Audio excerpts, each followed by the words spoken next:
Assalamualaikum warahmatullahi wabarakatuh. Selamat datang di podcast saya.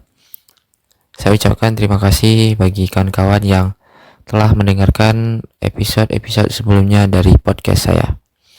Nah, pada episode kali ini saya ingin berbagi pengalaman saya belajar bahasa isyarat. Nah, sebelum itu saya ingin bercerita alasan saya belajar bahasa isyarat ya. Sebenarnya alasan khususnya sebenarnya tidak ada. Saya belajar bahasa isyarat alasan khususnya ya. Saya belajar bahasa isyarat itu karena saya merasa ya menarik bagi saya untuk bisa berkomunikasi dengan teman-teman difabel. Nah, salah satu tantangan dari teman-teman difabel ini adalah terkhusus teman-teman yang mempunyai teman-teman tunarungu, mereka kesulitan dalam berkomunikasi. Nah, salah satu upaya yang bisa kita lakukan adalah untuk belajar bagaimana mereka berkomunikasi. Nah, di sini saya tertarik untuk mencoba belajar bahasa isyarat. Nah, untuk sebagai informasi adalah di Indonesia ini ada dua sistem ya, atau dua bentuk bahasa isyarat. Pertama, bahasa isyarat yang dibuat resmi oleh pemerintah, dan yang kedua itu adalah bahasa isyarat yang dibuat oleh teman-teman kita penyandang difabel. Yang saat ini saya belajar adalah bahasa isyarat yang dibuat resmi oleh pemerintah. Nama bahasa isyaratnya adalah SIB ya, kepanjangan dari Sistem Isyarat Bahasa Indonesia.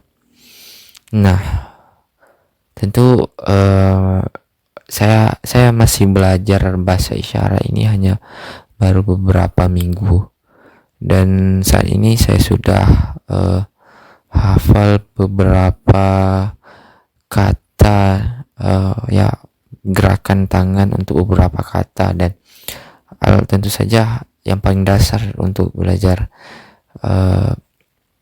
bahasa isyaratnya adalah kita tentu harus tahu harus tahu gerak tangan untuk membentuk huruf alfabet dan angka-angka ya. Dan untuk saya itu belajarnya cukup tidak lama sih bagi saya. Itu hanya butuh waktu satu hari, dan ya seterusnya itu saya butuh pengulangan ya. Rasa saya ini perlu untuk kita mulai belajar bahasa isyarat, walaupun ya sebenarnya di lingkungan saya ini tidak ada teman-teman penyandang tunarungu ya.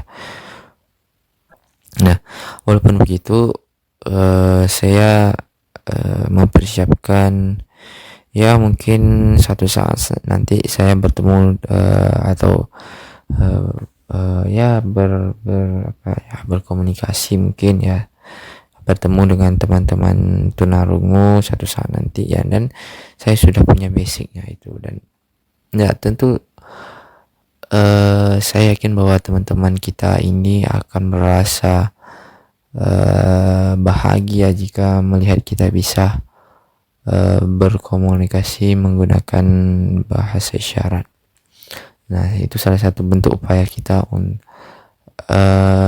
mengakui keberadaan mereka. Saya rasa itu saja untuk episode kali ini. Saya ucapkan terima kasih bagi teman-teman yang sudah mendengarkan episode ini. Jika teman-teman punya kritik atau saran terkait podcast saya, jangan sungkan untuk beri komentar terkait episode saya. Nah, jika kawan-kawan punya kritik dan saran terkait podcast saya, kawan-kawan bisa menulisnya di kolom komentar. Oke, saya akhiri. Terima kasih. Sampai jumpa lagi di episode selanjutnya. Bye-bye.